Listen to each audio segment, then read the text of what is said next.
जय गुरु माँ, हर हर महादेव, जय शिव शंभू, जय महाकाल। आज ये वीडियो मैं किसी कारण से बना रहा हूँ। मैं वैसे हालांकि वीडियो बनाता नहीं हूँ, पर आज मुझे लग रहा है कि आज मुझे ये वीडियो बनानी ही पड़ेगी। मेरे पास कोई हल भी नहीं है इसके अलावा। तो वीडियो मैं आज कुछ खास उन लोगों के लिए बना रहा हूँ जिन्हें ये लग रहा है कि वो बिल्कुल ही सत्य मार्ग पे चल रहे हैं, वो बहुत ही सही तरह चल रहे हैं, ठीक है। जिन्हें ये समझ में नहीं आ रहा कि वो क्या कर रहे हैं।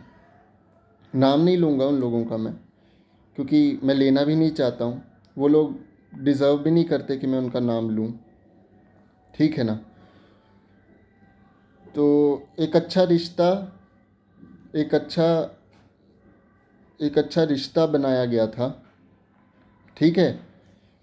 एक बहुत रिस्पेक्टफुल रिश्ता था, एक बहुत प्यार भरा रिश्ता था जो बनाया गया था हमारे गुरु की तरफ से, हमारे धाम की तरफ से, जो हमारा ऋषिकेश धाम है उसकी तरफ से, ठीक है। हमारे धाम ने, हमारे गुरु ने कभी भी किसी भी बच्चे को कभी भी कुछ ऐसा, आज तक कभी कोई ऐसी चीज़ प्रमाणित हो गई हो कि हमारे गुरु ने कभी किसी की अवहेलना की हो, या कभी किसी को कुछ बुरा भला बोल दिया हो, या किसी पे माँ ने चीखा हो, या किसी को बद्दुआ दी हो। हालांकि बहुत ऐसे लोग हैं जो जब माँ लाइफ पे जुड़ते हैं ना, तो बहुत ऐसे लोग हैं जो माँ को इतना कुछ गंदा भला बुरा बोल जाते हैं, पर माँ फिर भी हमेशा इतना धैर्य, इतना संयम रखती है कि माँ किसी को भी गलत नहीं बोलती। ये प्रमाण है, मैं प्रमाण के आधार पे ये बात बोल रहा हूँ, मैं ऐसे बात नहीं कर रहा हूँ, ठीक है। पर आजकल क्या हो रहा है, कुछ लोग ऐसे हैं, जो कुछ बच्चे ऐसे हैं धाम के, जो अपने आप को कुछ अब गुरुओं से ऊपर समझने लग गए हैं। उनका ये अहंकार कि वो गुरु से ऊपर चले गए हैं और वो गुरु से बढ़कर हैं, वो अब कुछ भी कर सकते हैं। अगर उन्हें कोई प्यार दरबार से मिल गया है, या कह लो कोई शक्ति मिल गई है, या क्या कह लो, जो भी कह लो, जो उनको लगता है, उन्हें लगता है कि वो अब गुरु से भी बढ़कर हो चुके हैं और वो कुछ भी कर लेंगे और कुछ भी हो जाएगा। वो तो दबंग हैं, वो दिलदार हैं, वो इस दुनिया के सबसे बड़े हैं और वो कुछ भी कर सकते हैं। देखो, तो बात ऐसी है, मैं उन लोगों को ये बता देना चाहता हूँ। पहले तो मैं उनकी बात कर रहा हूँ अब, जो दरबार से जुड़े थे। नाम नहीं लूँगा मैं, और ये मत समझना कि मुझे डर है इस चीज़ के कि मैं नाम नहीं ले रहा। नाम लेकर भी बात करूँगा, पर अभी शुरुआत में मैं पहले नाम नहीं ले रहा। तो ये बात मैं पहले उसको बोल रहा हूँ जो दरबार से जुड़ी थी, जिसका बेटा दरबार से जुड़ा था और जिसका त्याग हो चुका है। त्याग क्यों हुआ, किस कारण हुआ, ना उस गुरु ने ये चीज़ को कभी दर्शाने को वो दर्शा सकती थी, वो खुलेआम आकर बोल सकती थी, पर नहीं, वो एक माँ है। उसने बेशक एक गुरु का फ़र्ज़ निभाया, लेकिन उस माँ ने कभी भी उस बच्ची के लिए कभी भी बुरा नहीं चाहा। हालांकि वो बच्ची ये अब सोचती है कि भाई चलो, जो भी है, जो भी वो सोचती है वो उसके अपने कर्म, ठीक है। हमारे कहने का सिर्फ मतलब इतना है, सिर्फ मेरा वीडियो बनाने का मकसद इतना है कि भाई अगर तुम दरबार से जुड़ते हो, इतने साल तुम्हें जुड़े हो गए, तुम्हें उस गुरु के सानिध्य में इतने साल रहते हो गए, तो तुमने क्या गुरु से सीख लिया? क्या सीखा तुमने गुरु से? ये सीखा गुरु से जो आज तुम कर रहे हो? क्या सीखा क्या तुमने? इतने साल, 4-5 साल तुमने गुरु गुरु के साथ रहे, तुम्हें गुरु ने इतना प्यार मान सम्मान दिया, क्या नहीं दिया गुरु ने? इन 4-5 साल में तुम्हारी ज़िंदगी, तुम आज जिंदा भी हो ना, तो वो गुरु के कारण जिंदा हो, नहीं तो तुम्हारी स्थिति क्या थी, परिस्थिति क्या थी, तुम उसे याद कर लो पहले। और आज तुम आकर ये बोल रहे हो कि उस गुरु ने मेरे लिए किया ही क्या है, मैंने उसके लिए किया। तुम्हारी औकात भी क्या है, या हमारी औकात भी क्या है, हम उस गुरु के लिए कुछ कर लेंगे? हम कौन है जो हम इतना कुछ गुरु के लिए कर लेंगे? मुझे ये बात बता दो। और तुमने कह भी ये कैसे दिया कि तुम गुरु के लिए, तुमने ही गुरु को सब कुछ दिया है, तुम्हारी औकात थी गुरु को देने के लिए? आज तक अगर हम नहीं बोल रहे या हम माँ के बच्चे बनकर चल रहे हैं, हमें लेना देना भी नहीं है कि हम इन वीडियोस को बनाएं या हम फेमस हों या क्योंकि हमारे गुरु ने हमें वो शिक्षाएं नहीं दी कि हम ऐसे ढोंग करते फिरे, हम चीज़ों को दिखावा, कभी हमारे गुरु ने हमें दिखावे के लिए, और हमारे मन में भी नहीं आता, हम वैसे हैं भी नहीं। पर बात क्या होती है ना, कभी कभी इतनी ज़्यादा ज़रूरत हो जाती है, इतनी विवशता तुम मतलब ऐसे लोग बना देते हैं कि आना पड़ता है और बताना पड़ता है कि एक आईना दिखाना भी ज़रूरी हो जाता है।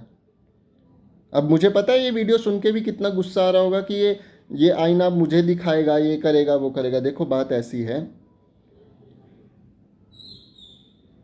जब एक इंसान गुरु के सानिध्य में आ जाता है ना, और वो भी ऐसे सच्चे गुरु के सानिध्य में जो स्वयं उत्तराखंड की भूमि में बैठी हैं, जो स्वयं ऋषिकेश धाम, जो ऋषियों का धाम है, उस भूमि में बैठी हैं, स्वयं महादेव भोलेनाथ महाकाल की गोद में बैठी हैं, और उनके बच्चे तो तुम खुद सोच लो, उनके बच्चे निडर नहीं हैं। और मैं ये सिर्फ एक वीडियो बनाने के दौर पे नहीं बोल रहा हूँ चीज़, मैं सिर्फ आदरपूर्वक एक बड़े मान सम्मान से ये वीडियो बना रहा हूँ उनके लिए जो इस राह पे भटक चुकी हैं, जिनको ये समझ में नहीं आ रहा कि उनको किस दिशा में जाना है, वो क्या कर रही हैं, वो कर क्या रही हैं, वो किन की बातों में आ रही हैं। तुम्हें क्या लगता है कि हमें कुछ नहीं पता कि तुम कहाँ भटक रही हो और कहाँ को तुम निकल पड़ी हो और कहाँ को तुम चल पड़ी हो? क्या हम नहीं जानते? हम सब जानते हैं किन की बातों में तुम आ रही हो, कौन तुम्हें सब कुछ शिक्षाएं दे रहा है गुरु के प्रति, हम सब जानते हैं। हम इसीलिए शांत नहीं हैं कि हम मजबूर हैं, हम इसलिए शांत हैं क्योंकि हम शांत रहना चाह रहे हैं, हम क्रोध में नहीं आना चाह रहे इस समय। क्योंकि वो लोग तो अपनी हरकतें नहीं छोड़ेंगे, उनका तो पतन भी तय है, ये बात याद रखना तुम भी। उन लोगों का पतन तय है, वो ना पहले सुधरे थे, वो ना अब सुधरे हैं। जो लोग तुम्हें भड़का रहे हैं ना, वो ना पहले सुधरे थे, वो ना अब सुधरे हैं, वो कभी सुधरेंगे भी नहीं। और वो इतने डरपोक हैं, उन्हें अगर इतनी ही उनमें चौड़ है ना, इतनी ही उनमें है कि वो कुछ कर सकते हैं, वो कुछ नहीं कर सकते, उनकी औकात भी नहीं है। वो बस केस कर सकते हैं, केस डलवा सकते हैं झूठे, वो बस यही गेम खेल सकते हैं, उनकी औकात भी नहीं है कि वो कुछ कर देंगे। और ये मैं कोई चैलेंज नहीं दे रहा हूँ, अगर उन्हें चैलेंज लगता है तो वो भी स्वीकार है।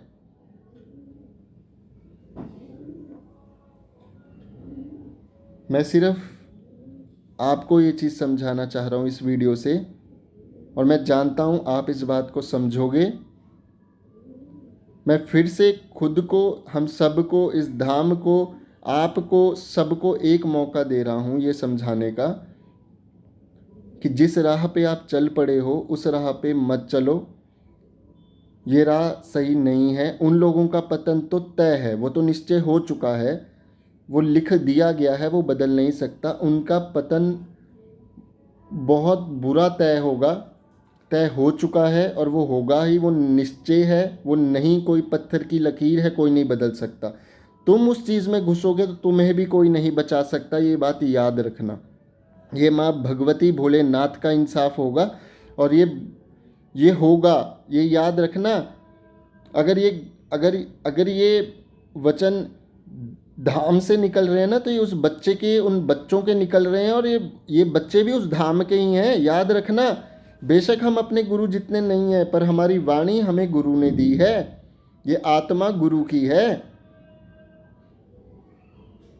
अपने लिए 100 बार सुन लेंगे, अपने गुरु के लिए एक बार नहीं सुनेंगे, याद रखना इस बात को। और जो हद में आन पड़े ना, जो हद में कर सको उतना करके देख लेना, हम भी तैयार हैं। उतना करके देख लेना, हम भी तैयार हैं। पर याद रखना, ये जंग में हार तुम्हारी ही निश्चय होगी, ये याद रखना इस बात को। अगर तुम लड़ना ही चाह रही हो ना, ये सोच के कि तुम उस गुरु का अपमान करोगी, उस धाम का अपमान करोगी जिसने तुम्हें आज जिंदा रखा, तुम्हें उस लायक बनाया, तुम्हें इतनी खुशियां दी, और तुम मूर्ख हो। तुम मूर्ख हो, बस मैं इतना बोलूँगा। तुम ज्ञानी हो ही नहीं, तुम मूर्ख हो। तुम खुद को मानती हो कि तुम बहुत बड़ी ज्ञानी हो। आज तक तुम्हारा साथ दिया था इस कारण, क्योंकि लगता था हाँ कि नहीं ये इनमें समझ है, पर नहीं, तुम में समझ कभी आएगी ही नहीं।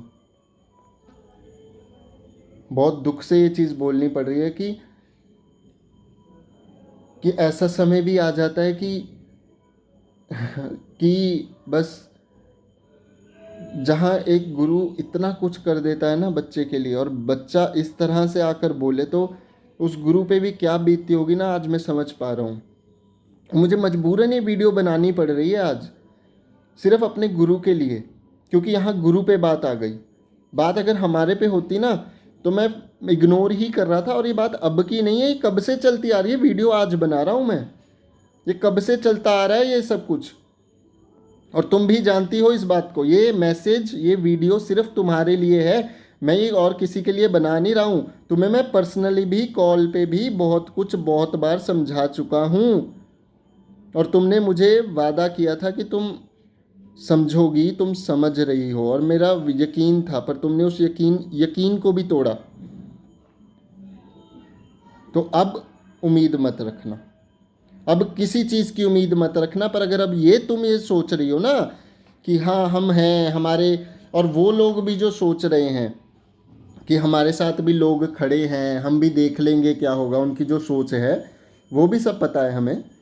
और अगर तुम ये सोचती हो कि तुम्हारे वही लोग जो कैसे हैं, जिनके बारे में तुम ही इतना गलत आकर बोलते थे पहले, और तुम ही रो रो के गुरु माँ से, हमारे धाम पे आके गुरु माँ से जुड़कर इतना कुछ तुम बोलते थे, और माँ तुम्हें रास्ता दिखाते थे, तुम्हें सच्चाई दिखाते थे, तुम्हें बताते थे, आज तुम उसी चीज़ों की धज्जियाँ उड़ाओगे, तो ये मुमकिन नहीं है। ये याद रखना इस बात को, ये मुमकिन कभी नहीं हो पाएगा, और ना ये होने देंगे हम। याद रखना इस बात को। तुम जितना मर्जी सोच लेना कि हम बच्चे हैं, ये बच्चे ही किसी दिन बड़ा खेल खेलेंगे। याद रखना इस बात को। अगर बात हमारे गुरु तक आ गई, हमारे धाम तक आ गई ना, तो बेटा कोई बात ना सुन पाया है, ना कोई सुन पाएगा। ये सच्चा सनातन धर्म है, ठीक है, सच्ची सरकार है, सच्चा धाम है, सच्चे गुरु हैं, और ये सच्चे गुरु के बच्चे हैं। याद रखना, हमारी वाणी भी झूठी नहीं जाएगी। मत करो ऐसा काम कि कुछ गलत हो जाए, मत करो ऐसा काम। तुम अपना ही नुकसान कर बैठोगे, कोई किसी का नुकसान ना करता है इस दुनिया में, ना किसी कोई कर पाया है इस दुनिया में, ठीक है। जो भोलेनाथ के महामाई के शरण में है ना, उनका कोई बाल भी बांका नहीं कर सका, और ये तुम भी जानती हो, और तुम्हारे साथ जो लोग तुम्हें भड़का रहे हैं वो भी जानते हैं अच्छे से, ठीक है। तो मेरी उन लोगों के लिए भी ये चेतावनी है जो तुम्हारे साथ जुड़ के तुम्हें भड़का रहे हैं ना, बुद्धि अपनी खोल लो, समय ज़्यादा शेष नहीं है, बुद्धि अपनी खोल लेना, वरना समय आ गया है। और अगर इतना ही घमंड है ना तुम्हें कि तुम में इतनी ही ताकत है कि तुम लड़ सकते हो उस गुरु से और उस धाम से और उनके बच्चों से, तो खुली चुनौती देता हूँ, आओ करो, जिस हद तक जो कुछ कर सकते हो करो, हम भी तैयार हैं, कर लो। और ये चेतावनी उन लोगों को है जो अपने आप को 30 मार खां समझ रहे हैं, धर्म के नाम पर अडंबर कर रहे हैं, जो ये दिखा रहे हैं कि वो बहुत बड़े संत हैं, बहुत बड़े ज्ञानी हैं, बहुत सिद्धियां कर चुके हैं, अपनी दाढ़ी के पीछे अपने आप को छुपा रहे हैं ना जो लोग, उनको भी ये समझ में आएगा अब कि वो कौन है। उनकी ये जो दाढ़ी के पीछे उनका असली रूप है ना, वो भी दिखाएंगे इस बार। याद रखना, ये धमकी नहीं है, ये चेतावनी है। अगर बात एक गुरु पे आती है ना, तो चुप उनके बच्चे नहीं रहेंगे, ये बात याद रखना। हर हर महादेव, जय शिव शंभू।